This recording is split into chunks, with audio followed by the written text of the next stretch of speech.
ना घर का ना घाट का। बहुत समय पहले की बात है। एक गांव में एक किसान रहता था।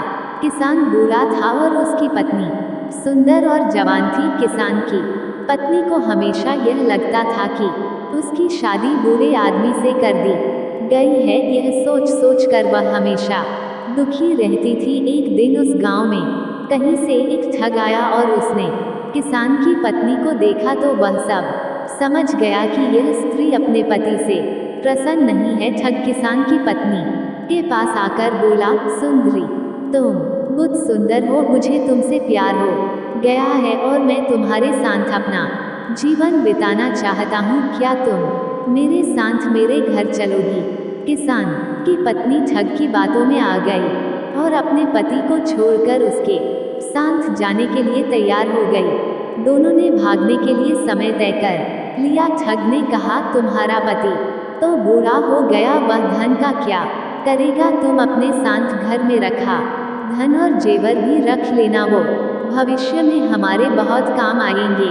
स्त्री उस ठग की बातों में पहले ही आ चुकी थी और उसके कहे अनुसार उसने घर में रखा धन और जेवर भी अपने पास रख लिए। और रात्रि जब उसका पति और पूरा गांव सो रहा था तब ठग के साथ घर से भाग गई। सुबह होते होते जब वे गांव से बहुत दूर निकल गए, रास्ते में उन्हें एक बड़ी नदी मिली। ठग ने सोचा, मैं किसी तरह इसका धन लेकर इसे यहीं छोड़ देता हूँ। यह स्त्री वैसे भी अधेड़ उम्र की हो चुकी है, मेरे पास धन रहेगा तो कई जवान सुंदर स्त्रियां मिल जाएंगी। नदी को देखकर ठग बोला, प्रिय, इतना सारा धन लेकर हम नदी को पार नहीं कर सकते। पहले मैं इस धन को नदी के पार ले जाकर किसी सुरक्षित स्थान पर रख देता हूँ, फिर भी नदी पार करवा दूंगा।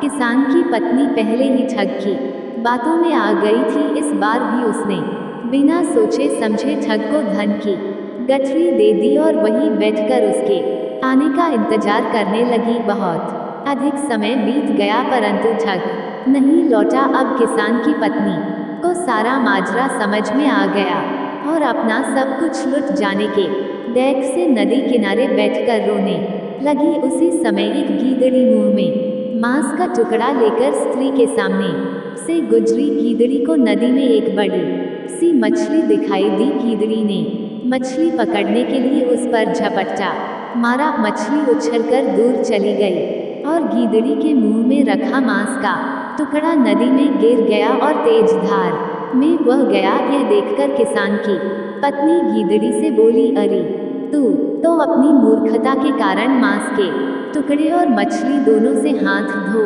बैठी। किसान की पत्नी की बात सुनकर गीदड़ी ने जवाब दिया, अरे मूर्ख, तू तो मुझसे भी ज्यादा बेवकूफ है जो अपने प्रेमी के लिए अपने पति को छोड़कर आ गई और वो तेरी धन दौलत लेकर तुझे छोड़ कर चला गया। तू तो घर की रही ना घाट की।